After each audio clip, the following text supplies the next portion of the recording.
Au cœur de New York, où l'ambition est la monnaie courante et où les secrets se chuchotent au fil de milliers de dîners, une jeune serveuse s'apprêtait à faire un choix. Elle aperçut une femme solitaire et élégante, la mère de l'un des milliardaires les plus impitoyables de la ville, assise dans un silence complet, isolée du monde. Alors que tout le monde voyait un problème, la serveuse voyait une personne. D'un simple geste, elle allait combler un fossé silencieux, dévoilant une histoire de trahison, de cœur brisé et d'amour que personne n'avait vu venir. Ce qu'elle fit ensuite ne lui valut pas seulement un pourboire. Cela révéla un sombre secret et changea sa vie à jamais. Restez avec nous pour découvrir la vérité choquante. Le restaurant Ethelgard, niché au 52e étage du Four Seasons à Manhattan, était un endroit où le silence était une denrée rare. C'était le bourdonnement discret d'une immense richesse, le tintement étouffé des couverts Christopher contre la porcelaine Bernardo, les négociations feutrées qui pouvaient faire basculer les marchés mondiaux. Pour Emily Petrova, cependant, le silence était tout autre chose. C'était le langage de sa maison, le monde de sa petite sœur Sophie. Emily évoluait dans la symphonie de l'élite avec une grâce qui masquait son épuisement. À 24 ans, elle portait le poids invisible de la responsabilité comme une seconde peau. Son uniforme de serveuse impeccablement amidonné était un costume qu'elle portait pour cacher la réalité de sa vie, un appartement exigu dans le Queens, des factures en retard et l'inquiétude constante pour Sophie, née profondément sourde. Chaque dollar qu'Emily gagnait grâce à ses clients, qui dépensaient plus pour une bouteille de Château Margaux qu'elle ne gagnait dans un mois, était consacré à l'éducation spécialisée et aux besoins médicaux de Sophie. Ce soir-là, le restaurant était en effervescence grâce à la présence d'un titan, Julian Vance. À 35 ans, Julian était le PDG de Vance Global, un empire tentaculaire dans les domaines de la technologie et de l'immobilier dont il avait hérité et qu'il avait impitoyablement développé. C'était un homme sculpté dans le granit et l'ambition, avec des yeux de la couleur d'une mer agitée qui ne manquait rien. On le voyait rarement en public et encore plus rarement avec sa famille. Mais ce soir-là, c'était différent. Il était accompagné de deux associés au visage sévère et de sa mère, Elenana Vance. Elle incarnait l'élégance d'antan dans sa veste en tweed Chanel, ses cheveux argentés parfaitement coiffés, un collier de perles autour du cou. Mais sa beauté était encadrée par un calme profond, presque tragique. Tandis que les hommes autour d'elle parlaient à voix basse, d'un ton important, le regard d'Elenana se posait sur la fenêtre, donnant sur la tapisserie scintillante de la ville, telle une reine dans un château silencieux. Le directeur du restaurant, M. Davies, était très nerveux et supervisait personnellement la table des ventes. Monsieur Vance, votre commande habituelle? Demanda-t-il d'une voix empreinte de déférence. Julien acquiesça brièvement, sans lever les yeux de son téléphone. Et pour ma mère, dit-il d'un ton presque imperceptiblement plus doux. Le bar sans sel des légumes vapeur. M. Davies se tourna vers Elenana avec un sourire trop éclatant et trop étudié. Il se pencha et parla fort, articulant chaque mot comme s'il s'adressait à un enfant. Madame Vance, souhaitez-vous de l'eau? Elenana ne broncha pas. Elle continua simplement à regarder par la fenêtre, l'expression immuable. Une légère rougeur lui monta au cou. Un signe qu'Emily, experte dans les subtilités du monde des sourds, reconnut instantanément comme la douleur d'être traitée comme invisible et incompétente. Julian serra les mâchoires. Elle ne peut pas vous entendre, Davies. Apportez simplement l'eau. Les mots étaient coupés, froids, empreints de frustration. Il détestait cette partie. La gêne publique, les tentatives bien intentionnées, mais maladroites des autres, qui ne faisaient que souligner l'isolement de sa mère. Depuis qu'une grave maladie lui avait volé son audition il y a 10 ans, leur monde s'était rétréci. Il pouvait lui offrir tout ce que l'argent pouvait acheter, sauf la seule chose qui lui manquait vraiment, une connexion naturelle. Emily observait depuis son poste, le cœur serré par une douleur familière. Elle voyait le silence digne de Sophie et Elenana. Elle voyait les innombrables fois où les enseignants, les commerçants et même les membres de sa famille avaient crié sur sa petite sœur, pensant que le volume pouvait remplacer la compréhension. Elle avait vu le processus lent et douloureux d'une personnalité dynamique se retirer derrière un mur de silence, non pas parce qu'il ne pouvait pas communiquer, mais parce que le monde ne voulait pas apprendre à le faire. Monsieur Davies s'éloigna, agité. Les deux associés à la table échangèrent un rapide regard gêné avant de se replonger dans une discussion sur une OPA hostile. Julian posa doucement une main sur le bras de sa mère. Elle se tourna vers lui et il se mit à parler, en exagérant les mouvements de ses lèvres. C'était une lecture labiale basique et maladroite, un langage qu'il n'avait jamais complètement maîtrisé. Il essayait de l'inclure, mais l'effort était visible. La connexion était tendue. Emily ressentit une impulsion imprudente, qui, elle le savait, pouvait lui coûter son emploi. Monsieur Davies avait une règle stricte. Ne jamais engager la conversation avec un client à moins qu'il ne vous adresse la parole, surtout un client comme Julian Vance, mais l'image de la solitude d'Elena l'emporta sur sa peur. C'était un risque professionnel, mais un impératif humain. Elle prit d'une profonde inspiration, redressa son tablier et se dirigea vers la table la plus importante de la salle. L'atmosphère autour d'elle semblait chargée, comme une bulle d'une immense pression. Les associés se turent lorsqu'elle s'approcha. Monsieur Davies, qui l'aperçut de l'autre côté de la salle, se figea, les yeux écarquillés d'horreur. Julian Vance leva son regard orageux, se fixant instantanément sur elle. Une question silencieuse mêlée d'agacement se lisait dans ses yeux. « Nous n'avons besoin de rien », dit-il d'une voix basse et dédaigneuse. Le cœur d'Emily battait à toute rompre, mais elle ne le regarda pas. Elle se concentrait entièrement sur la femme silencieuse assise à la table.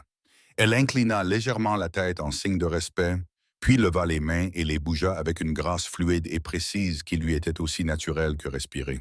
« Bonsoir, Madame Vance. » Elle lui adressa un sourire chaleureux et sincère. « Je m'appelle Emily. C'est un honneur de vous avoir parmi nous ce soir. J'espère que la vue vous plaît autant que votre présence embellit cette salle. » Le monde à la table 7 s'arrêta. Les deux associés la regardèrent en bouche bée. Le visage de Julian Vance, qui affichait quelques instants auparavant un masque de puissance maîtrisée, était désormais le portrait même d'un choc pur et sans mélange. Mais la réaction la plus profonde vint d'Elena. Ses yeux, qui étaient distants et voilés, se focalisèrent soudainement. Elle cligna des paupières comme si elle voyait pour la première fois depuis des années. Une vague d'incrédulité, puis d'émerveillement naissant, envahit ses traits. Elle se redressa, laissant derrière elle des années de résignation silencieuse. Lentement, presque avec hésitation, elle leva les mains, ses doigts bougeant avec un léger tremblement, comme si elle retrouvait une habileté perdue depuis longtemps. « Vous parlez la langue de mes mains. » Elle lui répondit par des signes, le visage empreint d'un étonnement à couper le souffle. À cet instant, la serveuse discrète avait bouleversé le monde du milliardaire, non pas avec un grand fracas, mais avec la puissance profonde et bouleversante d'une conversation silencieuse. L'air était lourd et immobile. La symphonie feutrée de Lethal Guard avait cessé, et pendant quelques longues secondes, l'univers semblait tourner autour de la danse silencieuse et éloquente des mains à la table 7. Julian Vance fixait son esprit, luttant pour comprendre la scène. Il avait dépensé une fortune pour les meilleurs aïologistes, les aides auditives les plus avancées et même des tuteurs pour lui-même dans une tentative désespérée et infructueuse d'apprendre la langue des signes américaine. L'ASL. Pourtant, ici, dans son restaurant préféré, une serveuse en uniforme standard communiquait avec sa mère plus efficacement qu'il ne l'avait fait en 10 ans. Emily, très consciente des 4 paires d'yeux fixés sur elle, restait concentrée uniquement sur Elena. Elle ressentait un lien avec la femme plus âgée, une compréhension mutuelle qui transcendait le fossé énorme entre leurs statuts sociaux et économiques. J'ai appris de ma petite sœur Emily Singh avec des mouvements fluides et expressifs. Elle a un sourire aussi beau que le vôtre. Les larmes montèrent aux yeux d'Elena. Ce n'était pas seulement la communication, c'était le contenu. En une seule phrase, Emily l'avait vue non pas comme une femme sourde, ni comme la mère d'un milliardaire, mais comme une personne avec un sourire. Elle lui avait fait un compliment qui avait touché directement son cœur, sans passer par un interprète bien intentionné mais maladroit, ni par une note griffonnée. Les mains d'Elena bougeaient désormais avec plus d'assurance, racontant une histoire. Mon mari a appris la langue des signes pour moi après que je suis tombé malade, mais il est décédé il y a 5 ans. Depuis, tout est si calme. Elle fit un geste vers son fils, le regard empreint d'amour et de tristesse. Julian essaye, mais ses mains sont faites pour bâtir des empires, pas pour converser. Julien sentit un tourbillon d'émotions complexes l'envahir. Étonnement, culpabilité et une lueur d'espoir inconnu. Il vit le visage de sa mère s'animer et s'éveiller de rage, une manière qu'il n'avait pas vue depuis les funérailles de son père. La tristesse qui l'enveloppait habituellement comme une fine brume s'était dissipée, remplacée par un éclat radieux. Il avait essayé de combler son silence avec des choses telles que l'or, les voyages et le luxe, alors que tout ce dont elle avait besoin, c'était d'une voix. Emily répondit avec une douce empathie. Le silence peut être un endroit solitaire, mais il peut aussi être un jardin où de belles choses peuvent pousser si quelqu'un sait comment s'en occuper. Avant qu'Elalana n'ait le temps de répondre, Julian retrouva enfin sa voix. « Où avez-vous appris à faire cela ?» demanda-t-il, son ton n'étant plus dédaigneux, mais empreint d'une curiosité pressante. Emily se tourna enfin vers lui, son attitude professionnelle reprenant le dessus, même si son cœur battait toujours la chamade. « Ma petite sœur Sophie est née sourde, monsieur. C'est notre langage à la maison, monsieur Davis, qui se tenait désormais à proximité, se tordant les mains, le visage pâle d'inquiétude. Il était certain qu'il était sur le point de perdre le client le plus précieux de la garde des terres. Il ouvrit la bouche pour s'excuser et emmener Emily, mais Julien le fit taire d'un geste sec. « Laissez-la », ordonna-t-il du regard, sans quitter Emily des yeux. Il se tourna ensuite vers ses associés. « Messieurs, je pense que nous en avons terminé pour ce soir. Mon chauffeur vous conduira où vous le souhaitez. Nous conclurons notre discussion demain. » C'était clairement un renvoi. Les hommes, bien que surpris, rassemblèrent leurs affaires et partirent avec une efficacité discrète, sentant le changement radical qui venait de se produire. La table était désormais vide, à l'exception de Julian, Elalana et Emily, qui se tenaient debout, incertaines de son rôle. « Je vous en prie, dit Julian d'une voix plus douce. « Asseyez-vous, dit-il en lui indiquant l'une des chaises vides. « Monsieur, je ne peux pas. Je travaille, balbutia Emily, très consciente de l'expression paniquée de M. Davies dans son champ de vision périphérique. « Ce n'est pas le cas, déclara simplement Julian. « À partir de maintenant, vous êtes mon invité. » Il regarda le gérant terrifié. « Davies, ajoutez 1000 $ de pourboire à ma note pour chaque membre du personnel en service ce soir et envoyez une bouteille de Croc 98 à la table de mon invité. » M. Davies cligna des yeux, stupéfait par l'audace et la générosité de cet ordre. Il se contenta d'acquiescer et s'enfuit. Emily, submergée, s'enfonça lentement dans la chaise en velours moelleux. Elle avait l'impression de sombrer dans une autre réalité. Elalana lui sourit, rayonnante d'une joie palpable. Elle tendit la main par-dessus la table et tapota celle d'Emily. « Parle-moi de ta sœur, signa Elalana. » Pendant l'heure qui suivit, une conversation hors du commun s'engagea.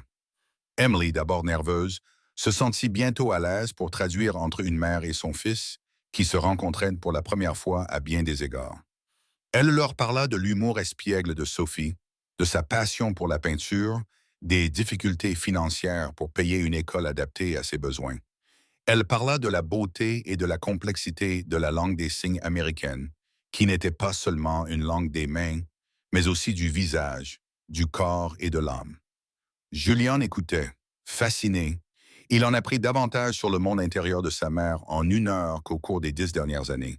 Il apprit qu'elle se sentait comme un fantôme dans sa propre vie, qu'elle détestait la pitié dans les yeux des gens, qu'elle regrettait les débats politiques avec son père et les commérages avec ses amis.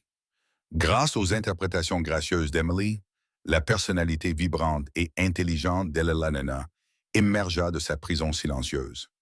Il se surprit également à observer Emily. Il remarqua la façon dont son front se plissait lorsqu'elle écoutait sa mère avec concentration, la passion qui illuminait ses yeux lorsqu'elle parlait de sa sœur, la dignité tranquille qui émanait d'elle. Elle n'était pas intimidée par sa richesse ou son pouvoir. À cet instant, c'était elle qui contrôlait la situation, elle qui détenait la clé d'un monde dont il avait été exclu. Alors que la soirée touchait à sa fin, Julian savait qu'un simple pourboire extravagant serait une insulte à ce qui venait de se passer. Ce n'était pas un service rendu, c'était un miracle. Il eut une idée, une proposition si audacieuse qu'elle prenait forme dans son esprit alors même qu'il parlait. « Emily, dit-il en se penchant en avant, j'ai une proposition à vous faire. Elle est peu conventionnelle.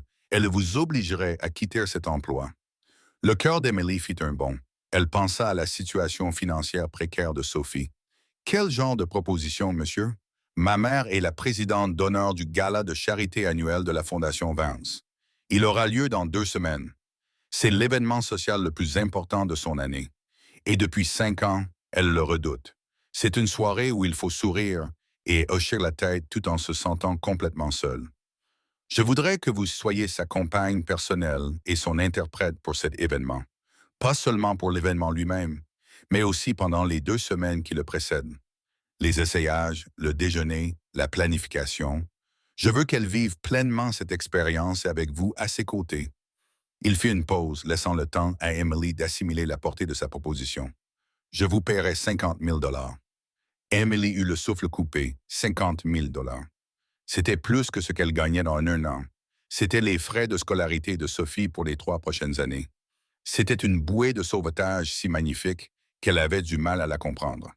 Avant même qu'elle ait pu répondre, Elena Nena, qui avait observé les lèvres de Julian et compris l'essentiel, se tourna vers Emily, les yeux suppliants. « S'il te plaît, dis oui. » Elle signa, les mains tremblantes d'espoir. « S'il te plaît, sois ma voix. » En regardant le visage plein d'espoir de l'élégante femme plus âgée et en pensant à l'avenir que cela pourrait assurer à sa sœur Emily, elle savait qu'elle n'avait pas le choix. Sa vie, qui était encore une lutte prévisible quelques heures auparavant, était sur le point d'être complètement bouleversée.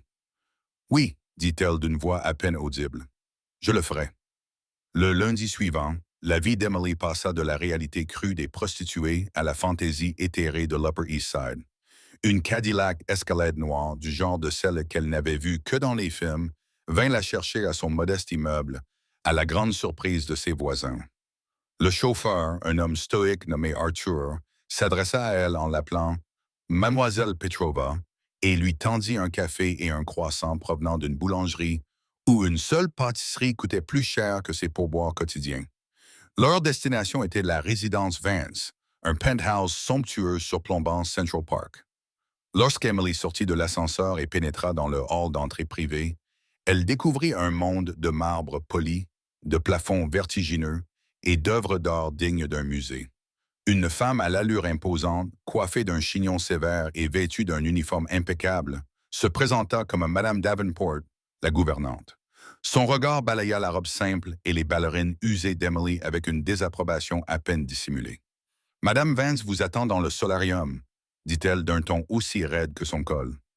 Emily fut conduite à travers de vastes pièces baignées de soleil qui ressemblaient davantage à des galeries d'art qu'à des espaces de vie. C'était magnifique mais stérile, une cage dorée. Elle trouva Elena Nena dans une pièce au mur de verre remplie d'orchidées, un livre non lu posé sur ses genoux. Lorsqu'elle vit Emily, son visage s'illumina d'une joie sincère et sans réserve qui réchauffa instantanément l'opulence glaciale du penthouse. « Tu es venue », signa Elena Nena en se précipitant pour la saluer. « J'avais peur d'avoir tout rêvé. »« Je suis là », répondit Emily en signant, un sourire illuminant son visage. « Et je suis bien réelle. » Selon l'itinéraire envoyé par Julian, leur première tâche consistait à faire des essayages pour le gala. Emily avait supposé qu'elle accompagnerait Elena Nena dans une boutique de vêtements. Elle n'avait pas imaginé que la boutique viendrait à elle. En moins d'1 heure, une équipe d'Oscar de la Renta arriva, apportant des portants remplis de robes à couper le souffle, scintillantes de satin de soie et de broderies complexes. Tandis qu'Elena Nena essayait robe après robe, elle et Emily discutaient avec animation en langue des signes américaine. Emily décrivait les couleurs et les tissus avec des détails poétiques, ses mains peignant des images de bleu saphir comme l'océan profond et de broderies argentées comme une toile d'araignée recouverte de rosée matinale. Pour la première fois, Elena Nena ne se contentait pas d'être habillée.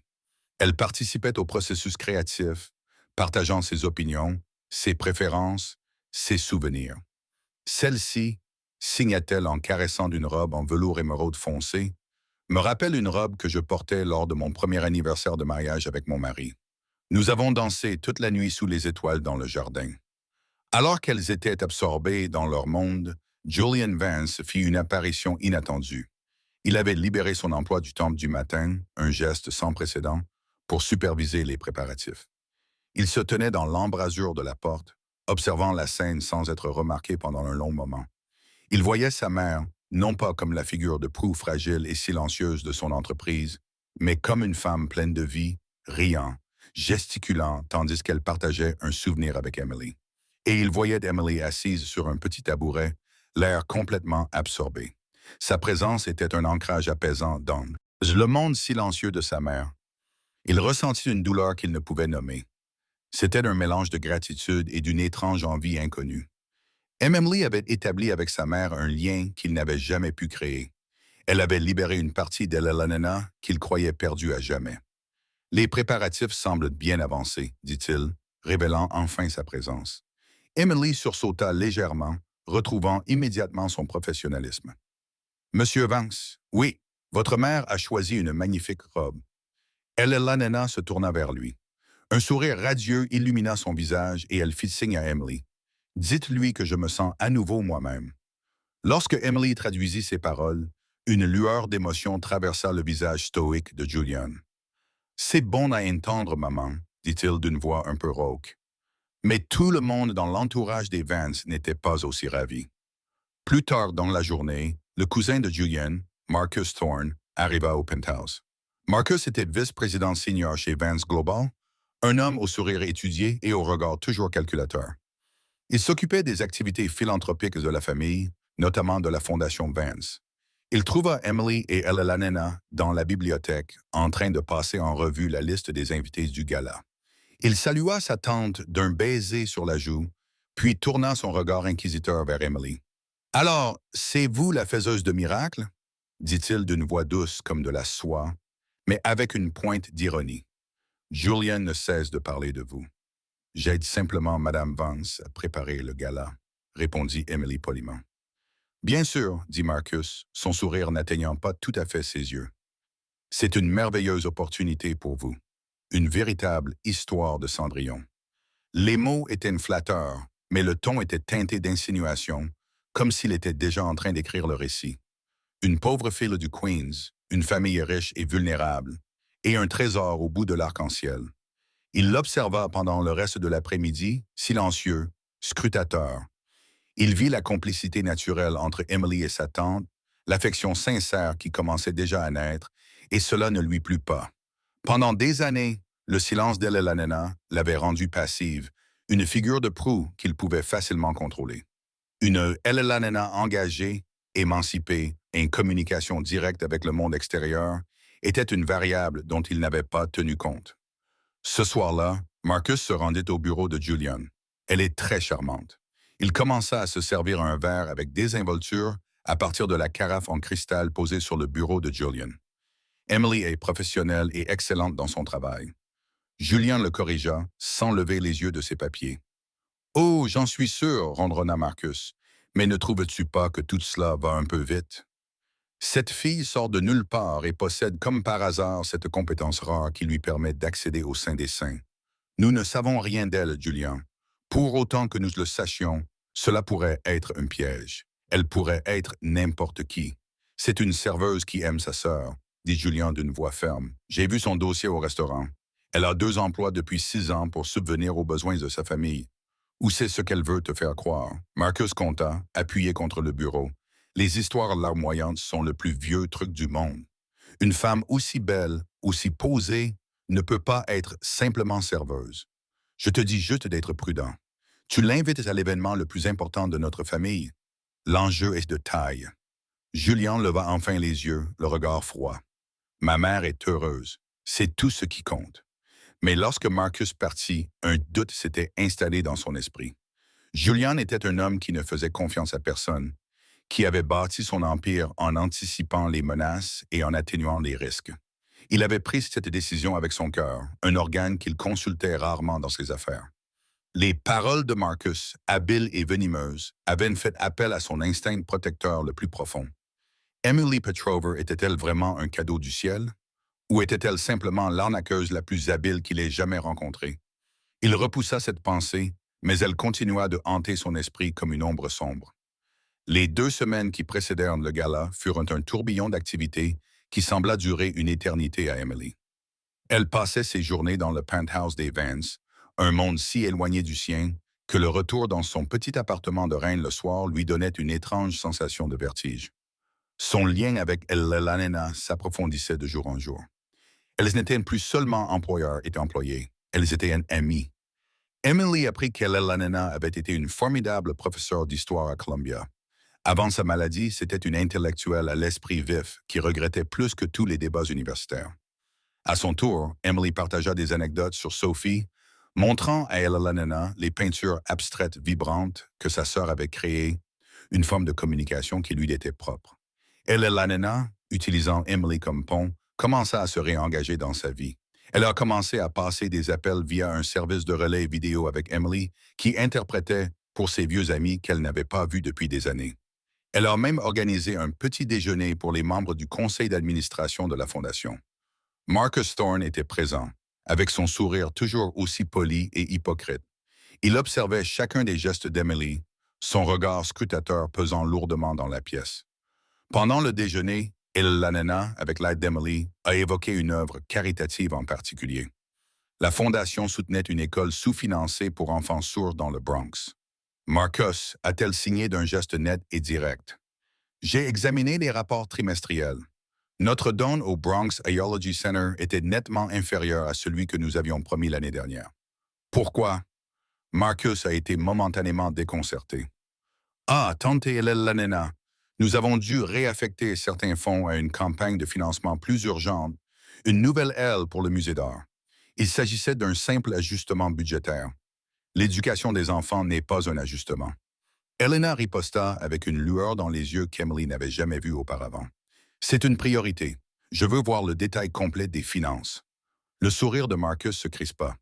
Bien sûr, je vais demander à mon assistant de vous l'envoyer, mais il lança un regard à Emily, un éclair de pure haine qui disparut aussi vite qu'il était apparu. À ses yeux, c'était sa faute. Elle avait donné une voix à sa tante passive, et maintenant elle posait des questions gênantes. Julian, quant à lui, se surprit à inventer des excuses pour être plus souvent à l'appartement terrasse.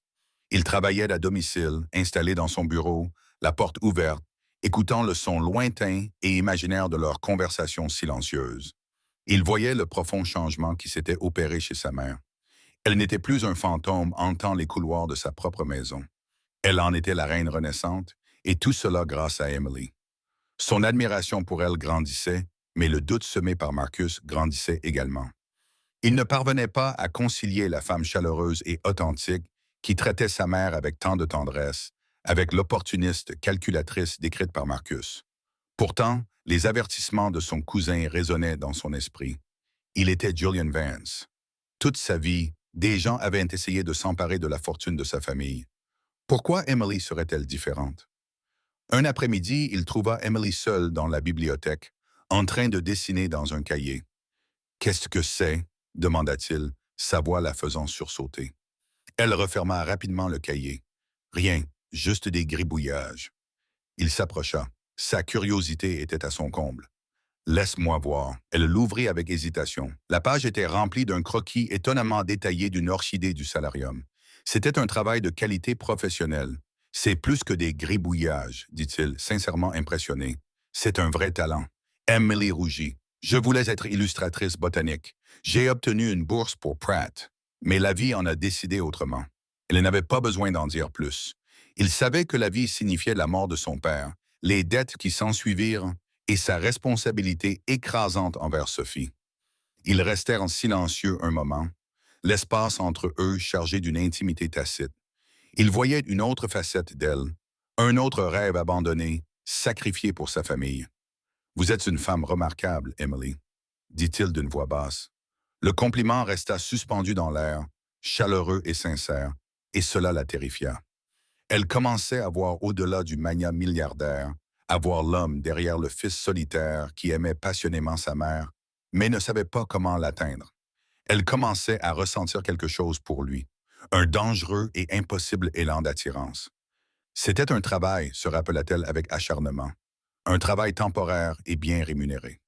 S'impliquer émotionnellement serait une erreur catastrophique. « Je devrais aller voir votre mère, dit-elle en s'éloignant et en quittant la bibliothèque, le cœur battant à tout rompre. La veille du gala, la dernière pièce du puzzle arriva dans un coffret en velours de la joaillerie Cartier, À l'intérieur se trouvait un collier en diamant à couper le souffle. Une note de Julian disait « Un merci ne suffit pas. Portez-le demain, s'il vous plaît. » Jay Emily le regarda, horrifié. Le collier valait probablement plus que son immeuble. Cela ressemblait moins à un cadeau qu'à une marque la désignant comme sa propriété. C'était le fantasme de la jolie femme, et cela la mettait profondément mal à l'aise. Elle n'était ni un projet ni un achat. Au même moment, un détective privé engagé par Marcus Thorne livrait un dossier à son bureau. Il contenait tout ce qu'il y avait à savoir sur Emily Petrova, la ruine financière de sa famille après le suicide de son père, un joueur invétéré, la montagne de dettes qu'il avait laissée derrière lui, la saisie de leur maison familiale, les multiples prêts à taux d'intérêt élevés qu'Emily avait contractés pour que Sophie puisse continuer à fréquenter son école. Marcus sourit. Il ne voyait pas là une histoire de lutte et de sacrifice. Il voyait un récit qu'il pouvait déformer. Pour un cynique comme Julian, ce n'était pas une histoire de résilience. C'était le portrait d'un désespoir absolu. Une femme aussi désespérée ferait n'importe quoi pour gagner 50 000 et avoir la chance de remporter un prix bien plus important. Il prit son téléphone et appela son cousin. « Julian, dit-il d'une voix grave, il faut qu'on parle. J'ai des informations sur Emily Petrova et tu ne vas pas les aimer. » Le gala de la Fondation Vance se tenait à la Bibliothèque publique de New York. Ces salles sacrées se sont transformées en un pays des merveilles célestes. Des étoiles de cristal suspendues au plafond voûté projetaient une lueur douce et éthérée sur les personnalités les plus puissantes et les plus influentes de la ville. Le thème était de donner une voix aux sans-voix, une cause qui, pour la première fois, semblait profondément personnelle à la famille Vance. Emily avait l'impression de marcher dans un rêve. Elle portait la robe émeraude Oscar de la Renta, qui lui allait comme si elle avait été tissée par magie. Après un long débat intérieur, elle avait décidé de porter le collier de diamant de Julian. Le refuser aurait semblé ingrat et aurait causé une scène embarrassante, mais lorsqu'il reposait sur sa peau, frais et lourd, il ressemblait à une magnifique laisse. À ses côtés, Eleanor Vance était la star incontestée de la soirée. Elle était rayonnante. Avec Emily comme interprète parfaite, elle se déplaçait dans la foule non pas comme une observatrice silencieuse, mais comme une présence imposante. Elle s'engagea dans un débat animé avec un sénateur, partagea un éclat de rire avec une actrice célèbre et eut une longue conversation sincère avec les parents d'un enfant sourd que la Fondation avait récemment aidé. Les personnes qui n'avaient jamais offert à Elena que des sourires polis et compatissants la voyaient désormais telle qu'elle était, brillante, spirituelle et formidable. Julien observait la scène de loin, un verre de whisky à la main, le visage impassible. Il avait reçu les informations de Marcus ce matin-là. Il avait lu les faits accablants qui révélaient la situation financière désespérée d'Emily. Chaque mot du rapport du détective privé confirmait ses pires craintes, dressant le portrait d'une femme acculée, capable de tout. Les murmures venimeux de Marcus. « Elle se joue de toi, Julian, elle se joue de nous tous », résonnaient dans sa tête depuis le matin. Pourtant, en la regardant maintenant, il ne voyait aucune trace d'une escroque. Il voyait de la grâce, de l'empathie et une intelligence féroce. Il la voyait poser une main rassurante sur le bras de sa mère avant d'une conversation difficile. Il voyait ses yeux s'illuminer lorsqu'elle traduisait une histoire drôle. Il voyait le lien sincère et naturel entre les deux femmes. Sa tête et son cœur étaient en guerre. Un conflit silencieux et brutal faisait rage en lui, au milieu du glamour et du champagne. Il finit par s'approcher d'elle, son masque public de sang-froid bien en place. « Maman, tu es la reine du bal », dit-il en l'embrassant sur la joue. Elena rayonna et fit signe à Emily. « Dis-lui que c'est parce que j'ai retrouvé ma voix. Grâce à toi. » Quand Emily transmit le message, elle regarda Julian et pendant une fraction de seconde, leurs yeux se rencontrèrent. Dans le sien, elle vit une lueur de la chaleur qu'il avait eue dans la bibliothèque, mais celle-ci s'éteignit rapidement, remplacée par une tempête froide et lointaine. Quelque chose n'allait pas. Plus tard, alors que l'orchestre commençait à jouer, Julian fit quelque chose qui provoqua une vague de murmures dans la salle. Il se dirigea directement vers Emily. « M'accorderiez-vous cette danse ?» demanda-t-il d'une voix grave et autoritaire. Emily était stupéfaite, mais elle ne pouvait pas refuser. Il la conduisit au centre de la piste. Lorsqu'il posa une main sur sa taille et prit son autre main dans la sienne, un courant électrique passa entre eux. Pour un homme qui semblait si froid, son toucher était chaud et ferme. Ils se déplacèrent ensemble dans un silence différent de celui qu'elle partageait avec Elena. C'était un silence tendu, lourd, rempli de mots non dits. Vous avez fait un travail incroyable ce soir, dit-il d'une voix neutre, dépourvue de l'émotion à laquelle elle s'attendait. Ma mère n'a jamais été aussi heureuse. C'est une personne facile à vivre, répondit Emily doucement. Elle avait juste besoin qu'on l'écoute. Et vous lui avez donné cette chance, dit-il. Ils firent tournoyer les diamants à son cou qui reflétaient la lumière. Il regarda le collier et son expression se durcit. Il te va à merveille. C'est un cadeau extravagant, Monsieur Vance. Je suis un homme extravagant, répondit-il. Je paye toujours pour la valeur. Ces mots la frappèrent comme une gifle. Payer pour la valeur. Il parlait d'elle comme si elle était une marchandise, un service qu'il avait acheté. La magie de la soirée commença à s'évanouir. Ce n'était pas un conte de fées, c'était une transaction. À la fin de la danse, Marcus s'approcha d'eux, une lueur triomphante dans les yeux. Julien, un mot. C'est à propos des comptes de la Fondation. Il jeta un coup d'œil à Emily. Une affaire interne. Julien acquiesça. Emily, pourriez-vous vous assurer que ma mère a tout ce dont elle a besoin? C'était un renvoi. Une ligne claire et froide se dessina entre eux. Elle était une employée, il était le patron. Le lien bref et fragile qui les unissait venait d'être rompu. Le cœur serré, Emily retourna auprès de Elena. Mais alors qu'elle regardait Julian s'éloigner avec Marcus, elle vit Marcus lui remettre un épais dossier. Et lorsque Julian l'ouvrit, elle vit son visage s'assombrir, sa mâchoire se crisper si fort qu'un muscle se contracta. Il leva les yeux du dossier et la regarda, et ses yeux n'étaient plus orageux. Ils étaient glacés comme la toundra. À ce moment-là, Emily comprit que Marcus avait fait quelque chose. Il avait pris sa vie, ses luttes, ses désespoirs, et les avait transformés en armes. Et cette arme était maintenant pointée directement sur son cœur. Le gala se termina dans une rafale de baisers aériens et de promesses de rester en contact. Emily raccompagna Elena, fatiguée mais profondément heureuse, à son appartement terrasse. La femme plus âgée la serra fort dans ses bras avant de se retirer pour la nuit, les yeux brillants de gratitude. « Merci, ma chère », signa-t-elle en touchant doucement le bras d'Emily. « Ce soir, je n'étais pas invisible. » Ces mots auraient dû remplir Emily de fierté, mais au contraire, ils recouvrirent son cœur d'une couche d'angoisse. Elle savait ce qui allait arriver. Au moment où la porte de la suite d'Elena se referma, la voix de Julien rompit le silence du grand salon. « Dans mon bureau maintenant. » Elle était froide, tranchante et dépourvue de toute chaleur. L'employeur amical, le fils intrigué, l'homme avec lequel elle avait dansé, tous avaient disparu. À leur place se tenait le PDG impitoyable de Vance Global. Emily le suivit dans un bureau caverneux tapissé de bois sombre et de livres reliés en cuir. Les lumières de la ville scintillaient à travers les baies vitrées, mais à l'intérieur, l'atmosphère était glaciale. Julien ne s'assit pas derrière son immense bureau. Il se tenait au centre de la pièce, se tournant vers elle, le dossier que Marcus lui avait remis fermement serré dans sa main. « 50 000 $, commença-t-il d'une voix dangereusement calme. Pour vous, cela doit sembler une fortune, suffisante pour résoudre un grand nombre de problèmes. » Emily sentit son sang se glacer. « Monsieur Vance, je ne comprends pas. »« Oh, je pense que si. » Il ricana en jetant le dossier sur la surface polie de son bureau. Il s'ouvrit, révélant des photos de son immeuble délabré, des copies de contrats de prêt à son nom, un rapport détaillé sur les dettes écrasantes de sa famille. Je comprends parfaitement maintenant. Marcus avait raison de se méfier. J'ai été stupide de l'ignorer. Il se mit à faire les 100 pas comme un tigre en cage.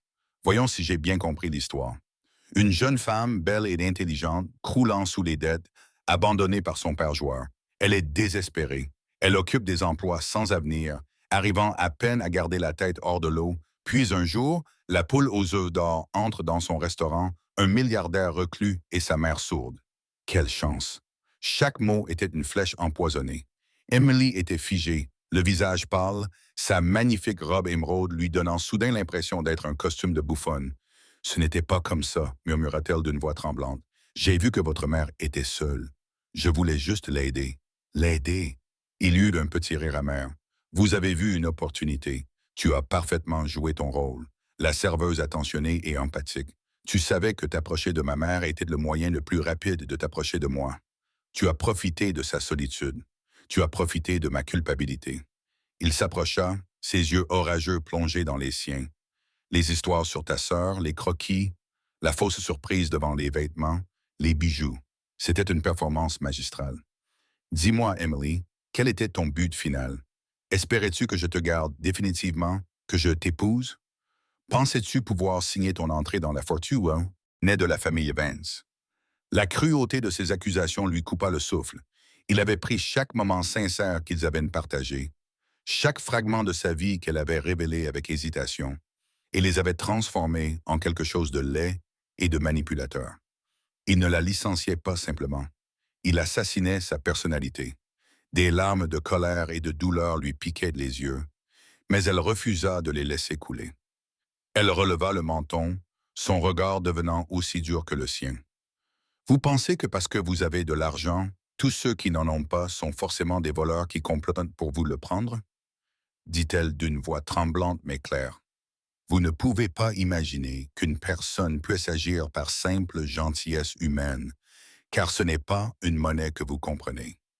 Vous faites des transactions, Monsieur Vance, alors faisons-en une. Elle leva la main et, du bout des doigts tremblants, détacha le collier en diamant quartier. Son poids disparut de sa peau. Elle se dirigea vers le bureau et le posa délicatement sur le dossier accablant. « Ceci est à vous, » dit-elle d'une voix plus assurée. « Quant aux 50 000 $, vous pouvez les garder. J'ai fait mon travail. J'ai donné une voix à votre mère pendant 2 semaines. Mais je ne serai pas payé pour avoir été accusé d'être un monstre. Ma dignité n'est pas à vendre. » Elle se retourna et se dirigea vers la porte, le dos droit, le cœur brisé en 1000 morceaux. « Mon chauffeur vous ramènera chez vous. » Julien l'appela, la voix toujours rigide, mais avec une lueur d'incertitude qui traversait désormais son visage. Sa réaction n'était pas celle à laquelle il s'attendait. Il avait anticipé des larmes, des dénégations, des supplications, pas cette fureur froide et fière. Emily s'arrêta à la porte, mais ne se retourna pas. « Ne vous donnez pas cette peine, dit-elle d'une voix qui tranchait avec la tension ambiante. Je sais trouver moi-même la sortie de cette cage dorée. » Elle quitta le penthouse, laissant Julian Vance seul dans son bureau silencieux, le collier étincelant gisant comme un objet inanimé sur un tas de mensonges soigneusement élaborés. Il avait protégé sa forteresse, mais il ne pouvait se défaire du sentiment d'avoir chassé sa seule lueur d'espoir. Le silence qui s'abattit sur le penthouse des Vance dans les jours qui suivirent le départ d'Emily était plus lourd et plus profond que jamais. Julien avait obtenu ce qu'il voulait. La menace potentielle était neutralisée. La forteresse était sécurisée. Pourtant, il n'y avait pas de victoire. Seulement un vide creux et résonnant. La première fissure dans sa certitude vint de sa mère. Le lendemain du gala, l'Anena sortit de sa suite, le visage radieux, et chercha immédiatement Emily. Lorsque Julian lui expliqua, à l'aide d'une lecture labiale maladroite et de notes écrites, que le contrat d'Emily était terminé et qu'elle ne reviendrait pas, la lumière dans les yeux de sa mère s'éteignit. Elle le fixa du regard, son expression passant de la confusion à l'incrédulité, puis à une colère froide et inhabituelle. Elle prit un bloc-notes et écrivit d'une écriture vive et furieuse. « Tu l'as renvoyé, la première personne qui m'ait vue depuis 10 ans, et tu l'as chassé. Qu'as-tu fait, Julien? » C'était pour le mieux. Maman, la situation était compliquée. Elle n'accepta pas son explication vague. Pour la première fois depuis des années, l'Anena riposta. Elle le refusa de quitter sa suite.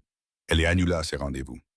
La femme dynamique et engagée du gala s'est une fois de plus retirée derrière son mur de silence, mais cette fois-ci, c'était mécanique. Ce n'était pas une prison imposée par les circonstances. C'était une arme dirigée directement contre son fils. Son silence n'était plus solitaire. Il était accusateur. La détermination de Julien a commencé à s'effriter sous son poids. Il a relu le rapport du détective privé. En apparence, c'était un portrait accablant de désespoir. Mais les derniers mots d'Emily le hantaient. Vous ne pouvez pas imaginer qu'une personne puisse agir par simple bonté humaine. Sa fierté, son refus de l'argent, la rage brute et blessée dans ses yeux. Cela ne correspondait pas aux actions d'une chercheuse d'or calculatrice. Une escroque aurait pleuré, négocié, se serait battue pour l'argent.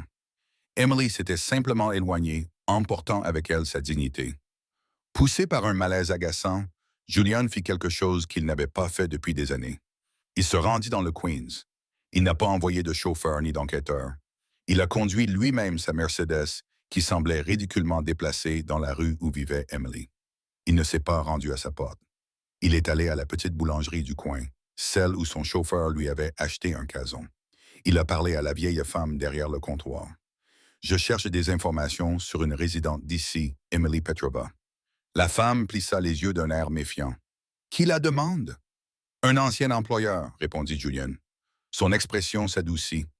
Emily, une fille libyenne, une travailleuse acharnée, un lourd fardeau sur de si jeunes épaules.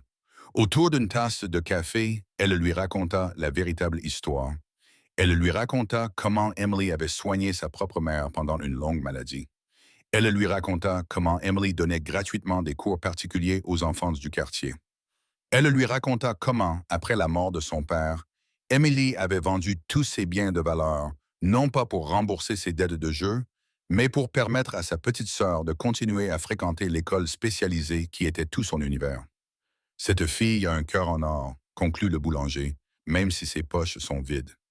Cette histoire contrastait fortement avec le récit que Marcus avait inventé. Ce n'était pas le désespoir qui avait conduit à la tromperie. C'était le sacrifice né de l'amour. Bouleversé, Julien retourna à son bureau, l'esprit en ébullition. Pourquoi Marcus était-il allé aussi loin, engageant un détective privé, déformant les faits pour discréditer Emily? La réponse lui vint avec la force glaçante d'une révélation. La question de l'ananas lors du déjeuner. Les Bronx Biology Center. Il contourna complètement Marcus et s'adressa directement au directeur financier de la Fondation Vance. Je veux un audit complet et non expurgé de toutes les distributions caritatives gérées par Marcus Thorne au cours des 5 dernières années, ordonna-t-il, et je le veux avant demain matin. Les résultats furent catastrophiques. Il s'agissait d'une fraude lente et systématique. Pendant des années, Marcus avait détourné de l'argent de la Fondation. Il approuvait d'importantes subventions à des organisations caritatives légitimes, mais une partie des fonds était détournée vers ses propres comptes offshore via une série de sociétés écrans. Les organisations caritatives qu'il ciblait étaient toujours les plus petites, les plus démunies, comme les associations scolaires du Bronx, qui n'avaient ni le pouvoir ni les ressources nécessaires pour remettre en question un déficit provenant d'un bienfaiteur comme la Fondation Vance. Le mobile est soudain devenu terriblement clair. Marcus avait besoin qu'Elena reste une figure de proue silencieuse et passive qui se contentait de signer ce qu'on lui présentait. En redonnant sa voix à Elena, Emily était devenue la plus grande menace pour toute son entreprise criminelle. Quand Elena a commencé à poser des questions sur l'école du Bronx, Marcus a paniqué. Il devait discréditer Emily pour l'écarter de l'équation et la faire passer pour la méchante. Ainsi, Julian la chasserait et le problème serait résolu. La trahison était stupéfiante. Il ne s'agissait pas seulement d'argent. Marcus, son propre fils, avait activement œuvré pour maintenir sa tante isolée et impuissante afin d'en tirer un profit financier. Il avait utilisé l'amour de Julian pour sa mère contre lui. Julian était assis seul dans son bureau, accablé par le poids de ses actes. Il avait été tellement aveuglé par son propre cynisme et les mensonges de Marcus qu'il était devenu un monstre. Il avait accusé une femme innocente, l'avait humiliée et lui avait brisé le cœur. Et ce faisant, il avait également brisé le cœur de sa mère. Des excuses ne suffisaient pas. Les mots n'avaient aucun sens. Il savait avec certitude qu'il devait mériter son pardon. Et cela nécessiterait un geste aussi grand et sincère que le mal qu'il avait causé. 2 semaines plus tard, Emily faisait du bénévolat à l'école de Sophie, le Bronx Biology Center. C'était son sanctuaire, le seul endroit où la douleur dans son cœur s'apaisait. Entourée de l'énergie vibrante et silencieuse des enfants, elle se rappelait ce qui comptait vraiment. Elle avait repris son travail de serveuse à Lethal Guard, une décision qui lui inspirait à la fois humilité et force. À sa grande surprise, M. Davies l'avait accueillie avec un respect nouveau. L'histoire de sa discrète rébellion avait circulé parmi le personnel, faisant d'elle une petite légende. L'école était en effervescence. Un mystérieux bienfaiteur anonyme avait fait un don considérable, le plus important de l'histoire de l'établissement. Il était suffisant non seulement pour effacer ses dettes, mais aussi pour financer la construction d'une toute nouvelle aile dédiée aux arts et à la technologie. Aujourd'hui avait lieu l'assemblée officielle pour l'annonce. Alors qu'Emily aidait à disposer les chaises dans le gymnase, une Cadillac Escalade noire familière s'est arrêtée devant l'entrée. Son cœur s'est arrêté. Julian Vance en est sorti. Il ne portait pas son habituel costume chic, mais un simple pull et un pantalon sombre. Il avait l'air fatigué, humble et profondément déplacé. Il ne s'approcha pas immédiatement d'elle. Il se dirigea plutôt vers la directrice de l'école, Madame Albright, et lui parla pendant plusieurs minutes. Madame Albright écarquilla les yeux et regarda tour à tour Julian et Emily, l'air de comprendre, soudainement. Puis Julian s'est dirigé vers elle. Les enfants qui jouaient à la proximité se sont tous observant cet homme grand et imposant s'approcher de leur bénévole. Et Emily est restée sur place, les bras croisés, le visage impassible, même si son cœur battait à toute rompre dans sa poitrine. Emily, a-t-il commencé d'une voix basse, je sais que je n'ai pas le droit d'être ici.